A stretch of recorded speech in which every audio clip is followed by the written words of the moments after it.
The Texas Tech Red Raiders win in Norman, Oklahoma 74-63 and keep their NCAA Tournament hopes alive. Hey, how's it going, everybody? I'm RC Maxfield here for the Back to 12 podcast, reminding you for the latest Texas Tech news and rumors, you know what to do. Hit that subscribe button and tell your friends. We're 6,000 subscribers strong.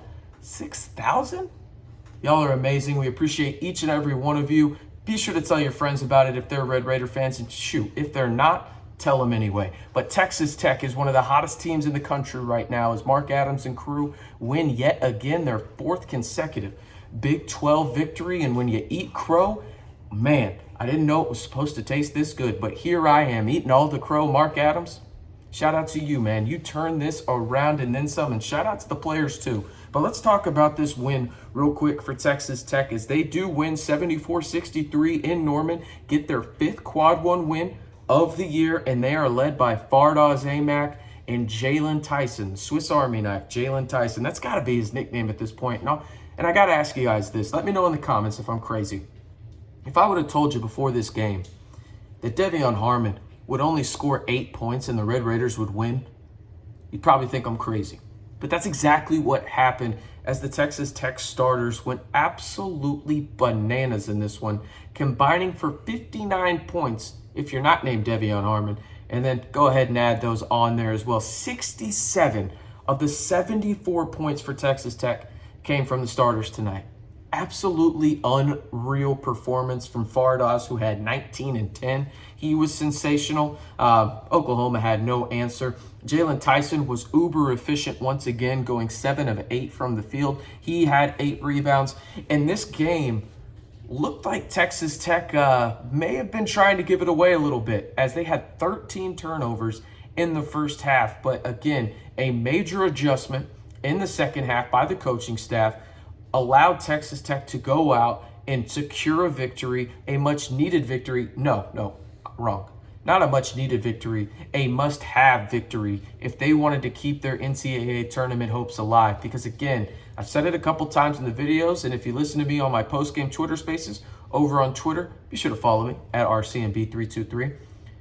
If Texas Tech gets to 7 wins in the Big 12 in the regular season, I think there is legitimately no reason that the committee can keep them out, considering the way that they've been playing of late and the conference that they play in. The Big 12 is by far the best conference in America. It's not close. There shouldn't be a 1-2 conversation. This should be a 1 to 7 conversation about how great the Big 12 is this season.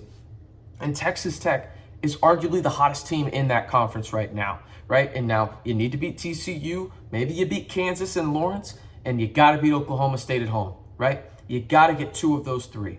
But if you do, you're sitting at 7 and 11. You're going into the postseason at 18 and 13. You've got a real chance to be an 11 or 12 seed. But let's talk about what Texas Tech did to win this game. But before we do, give me your one-word reaction to the pinned comment down below to describe this Texas Tech victory in Norman. For me, it's must-have. I know that's 2 words, but damn it, I make the rules, so I'm going to do it.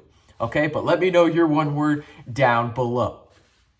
All right, I talked about it a little bit in other videos here on the channel, but this offense has just drastically changed since Fardaws has gotten healthy. And I thought tonight you saw a lot of different looks trying to be taken away from the Sooners, and Texas Tech countered beautifully, basically 8 times out of 10 on them. The primary objective tonight for Porter Moser in Oklahoma was to take away Kevin Obanor. You saw it early on in the first half. They were sending a double at him. Texas Tech, albeit early on, didn't really feel that great about it. They rushed a couple things, committed some turnovers. But once they figured out that that was happening, they got some easy buckets with Fardaws. They got some easy buckets with Jaylon Tyson, and Pop made a couple threes as well, right? In the second half, that's where Texas Tech really changed everything, in my opinion. And that was how they went back to the fundamental principle of pick and roll basketball in space. They struggled with that a little bit in the first half. They were just making a ton of shots in the first half. At one point, Texas Tech was 7 of 7 from the field. It was unreal. They had as many turnovers as they had made shots at one point. Simply unreal. But in the second half, they cut down the turnovers. They went to the pick and roll. They found spacing. They got Fardaws the ball at the top of the key, where he is just otherworldly in terms of his basketball IQ and his ability to do a variety of things for Texas Tech. And that allows Texas Tech to have Kevin Obanor in the corner, Jaylon Tyson cutting baseline, Kevin Obanor cutting baseline, De'Vion Harmon finding some space, Pop being on that right arc, ready to catch and shoot. It allows Texas Tech to do so much, but the primary thing that it allowed Texas Tech to do tonight was rebound. And that is a big reason why they won this game. They thoroughly outclassed the Sooners tonight on the boards, 38-22. Texas Tech had more rebounds damn near in the second half alone than the Sooners had in the entire game. That's wild, okay? Texas Tech went out there and they just really asserted themselves asserted dominance in a lot of ways. The only reason Oklahoma was in this game was because Texas Tech allowed them to be in the game with turnovers in the first half. That's it. Texas Tech probably should have won this game by 20. They thoroughly dominated the Sooners tonight in every facet of the game except for turnovers. And now we all know if you turn the ball over, you allow the other team to stay in the game, and that's what happened. But credit to Texas Tech late in that game. They pulled away, won by 11, get their 5th quad 1 win of the year. And it changes everything in terms of the trajectory of this team because now you have 2 home games remaining. If you handle business out in the 806, and we know that the home court advantage out there is unlike any other really in the country when it's on, you win those 2 games, I think you're firmly in the NCAA tournament. It doesn't matter what happens in Kansas City. You're 7-11 in the best conference in America. At that point, you had won 7 games to end your season out of what, 10?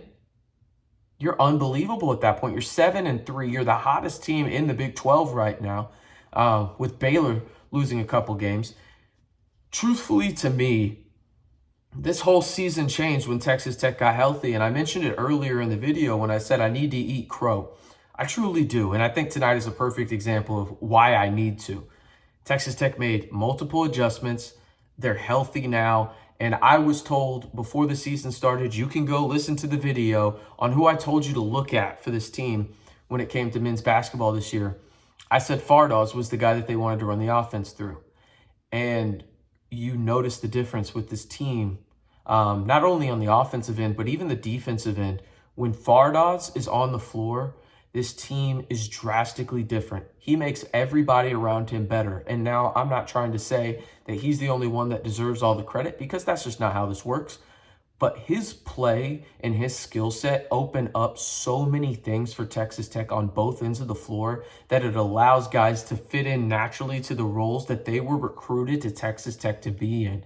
And it is no coincidence that Texas Tech is going on this run right now. Right now, Texas Tech is playing like a top 15 team in the country. I don't need to hear from those national media members or anything like that. They're playing like a top 15 team in the country. Now, do they deserve to be ranked there? Obviously not. But over the past, month, they've been a top 15 team in the country. And outside of a box out in Oklahoma State, their only loss could have been against Baylor, where they just got worked down in Waco. But overall, this team is a tournament team. Now, they have to win 2 more games to get in.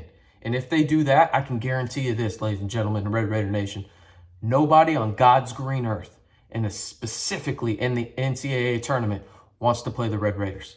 I can tell you that right now.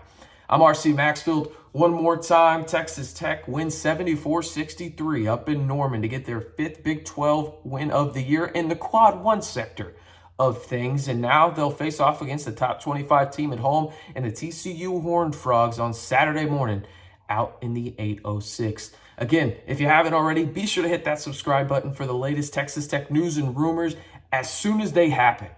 6,000 strong. Y'all are unfreaking believable, man. Hit that subscribe button to stay in the know on Texas Tech all year long right here on the Back to 12 podcast channel.